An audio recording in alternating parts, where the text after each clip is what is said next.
Well, I made a bit of an impulse buy. I bought two original mint sets from 1957 and 1958, one each. For those who may recognize this box, this came from Heritage, and I need some moral support opening this because I hope I didn't pay too much for them. The whole premise of why I bought these was the toning on them, and hopefully you'll see why. Nice little packaging actually from Heritage, 1957, and then 1958. Well, let's start in chronological order here. 1957 mint set. Let me zoom in just a little. To imagine, I don't know how much these cost back then, but that's funny. The gray sheet bid on this really is only about $300, I think, $350, something like that. And but when these first came out in 1950, that might be one of the better return on investments for those who kept it in the original condition. But what I noticed that was interesting with this particular auction, there was a bunch of mint sets. So this one was opened, and Heritage opened it up, showed the coins, and a lot of times those went for more than an unopened one.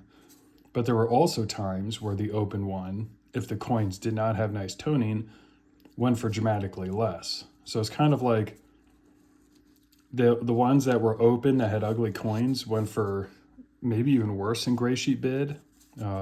Obviously these two I thought had really nice toning, so it went for much better. And right in between was the original mint set. So I don't know if I'm going to keep this in the original mint set packaging or take them out. But let's do my best to zoom in and catch good lighting on it. Scooch this over. So we'll start with, I guess, the Franklin. I am going to take these out so we could see both sides because I'm super intrigued by the toning on the other side. Side that never saw light. Now, actually, pretty nice little bit of color there on the Lincoln Wheat Cents. Let's see, zooming in a little more helps. Yeah, it's got some nice color. Nice. So the 1957 dime is one of the reasons I bought this. And thought the quarters looked nice.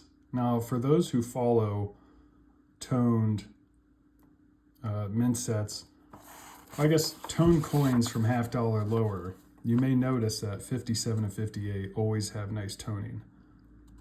For whatever reason, these mint sets always toned well, and some of the other mint sets did not.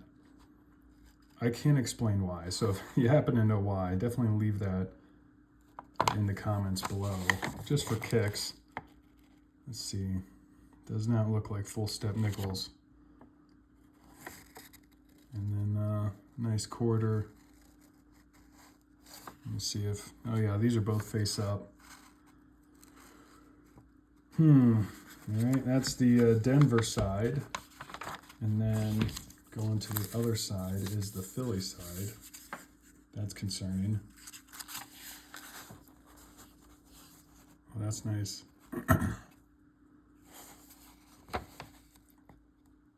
That's some pretty cool color. One thing that was always interesting is the Philly side always tended to tone more blue.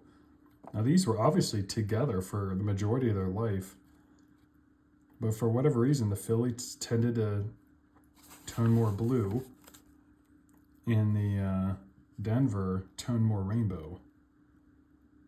I cannot explain why, so again, if you happen to know, leave comments below with why. The only drawback to a nicely toned 57 or 58 is they are quite common because these mint sets tone so well. I know not the best view, but it may qualify as a full band, or full bell line, I'm sorry.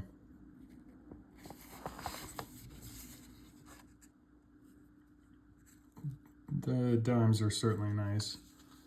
All right, let's take, oh wow, I did not realize that. So the paper fell off. I don't know if it was supposed to, but that actually allowed the other side to be open, which is good. So this was actually, oh wow, that's nice. This was the side that was, I believe, pressed onto the paper. And I always wondered if this side toned more than the other side, and it appears that it did, at least on the dimes. Oh yeah, that's a nice quarter. Yeah, some pretty vibrant blues. I guess for students of what is real toning, what isn't. Try and get a good look. I mean, this should be considered real. Sat in the mint set for that long. So in this case, the Washington toned blue on this side, and not a lot of toning on that side. The Lincoln Wheat Cents toned a nice rainbow, really on both sides. I think the dimes toned better on the reverse. I feel like the obverse of the Frankliner. Oh man, that's a stunner right there. Wow. Well, now that I realize that the thing pops off the paper, let's bring the 57Ds back over. What's always noticeable too about these is they tended to be a little spotty. Full coverage was not always there. So if you happen to get one with full coverage, it definitely brings a premium. Oh wow, nice. Wow, it's like fall colors right there on that Franklin. Very cool.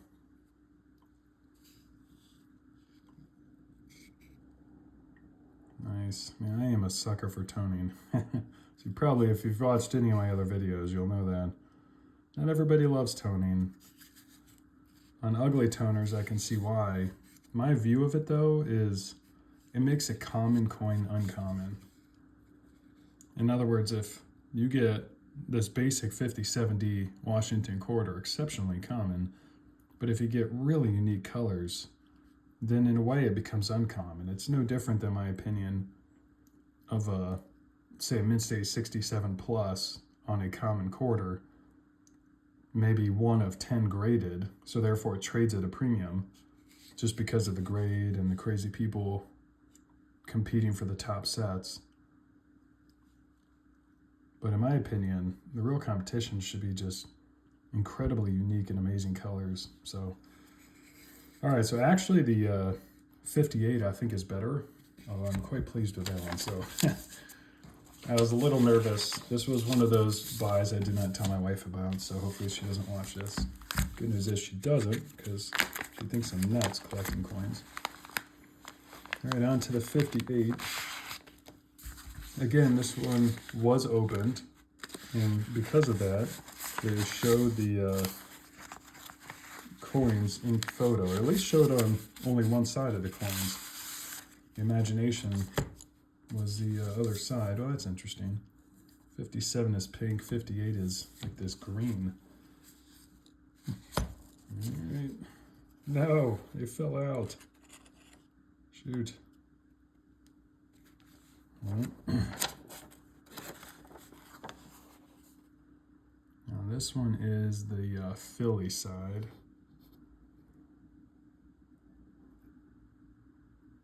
Trying to remember which side saw the best colors. I have a feeling this is the one I might have got tripped up with the most on the photos. That's the thing about a well-angled picture, is it could make color look great or not noticeable. And there's always a common complaint of the PCGS TrueViews that sometimes they're almost too good. And this one in particular made the Franklins look just absolutely stunning. And they're obviously very nice, but in hand it's less exciting. All right, the other side of the paper did not pop off, so let me just pop this baby out carefully.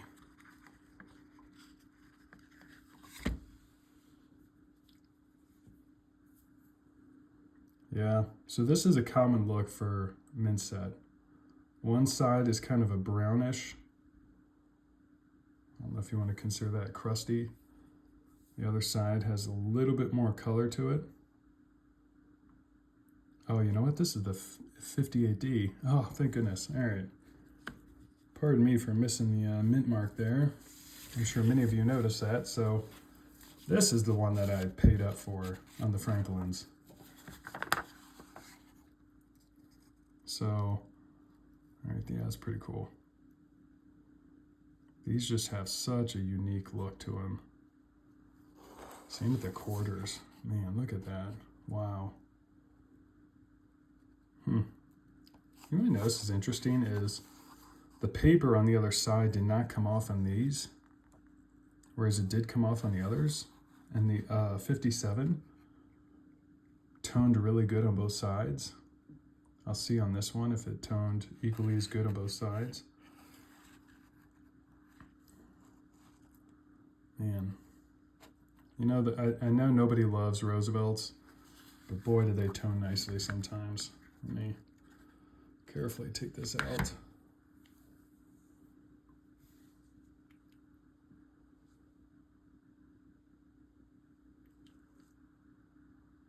Yeah, a little bit of blues hidden in there. Not as rainbow-like. It's always tough to know what this would grade. Not that I'm going to send it in for grading, but I have a really hard time distinguishing what's a 5, 6, 7. There's obviously some hits in the field there.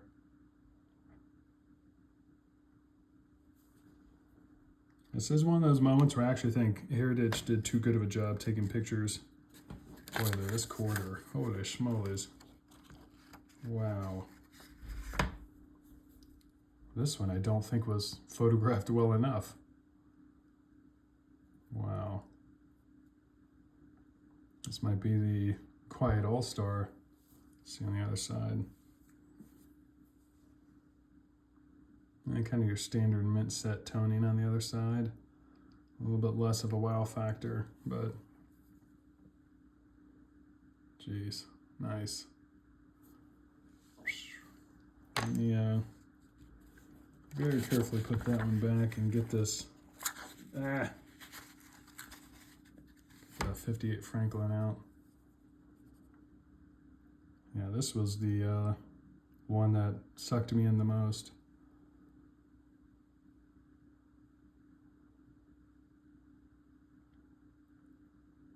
And that's nice.